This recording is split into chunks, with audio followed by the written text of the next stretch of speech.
Naku po, pray for Justin Brownlee. Magugulat kayo sa nangyari kay Justin Brownlee. Hindi na siya makakalaro kontra sa powerhouse team na Australian Boomers dahil sa tinadtad pala ito ng injuries. So ano nga kayang injuries ang nakita sa kanya? So wag na nga nating patagalin pa, tara at atin ang talakayin yan.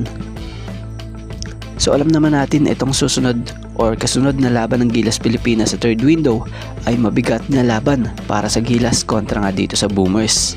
At lalo pa ngayon, mas bumigat ito dahil sa maglalaro ang Gilas ng Pilian lineup. So ang Boomers ay kilalang powerhouse team na binubuo ng ilang veteranong manlalaro gaya ng mga sumabak sa NBL at kasama na rin nila o nitong Boomers ang kanilang bagong naturalized na scorer na si Bryce Cotton. Tapos kakagaling lang nila sa napakalaking panalo pa kontra Guam. So layunin ng Gilas Pilipinas sa larong ito versus Australia ay para makabawi din sa kanilang nakaraang pagkatalo at makakolekta ng importanteng puntos para sa pagpapatuloy ng torneo. Lilinawin natin na nakakwalify na nga po ang parehong teams para sa susunod na round.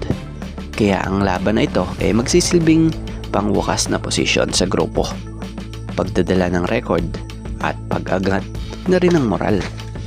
Ito nga ang huling yugto sa Group A kung saan mahalaga para sa Pilipinas na patibayin ang kanilang kartada. Ang mga panalo at talo ay dadalhin sa susunod na round.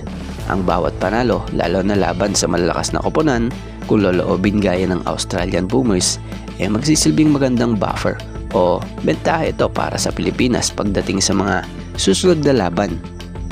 Ito ay mahalagang pagsubok para sa mga young boys at bagong miyembro ng koponan upang patunayan ang kanilang kakayahan laban sa world number 6, kung di tayo nagkakamali, correct me if I'm wrong, na Australian Boomers. Lalo na't sila ay nanggaling sa dikdikang overtime na talo kontra versus New Zealand All Blacks. So lilinawin lang din po natin na biglaan at nakakagulat man ang lumabas na balita at inaamin din naman natin na hindi natin inaasahan ito. Hindi na nga po umano makakalaro itong si Justin Brownlee sa laban ng Gilas Pilipinas kontra sa Australian Boomers. Ayon nga sa nilabas na pahayag ng SBP o Samahang Basketball ng Pilipinas, credit po and thank you.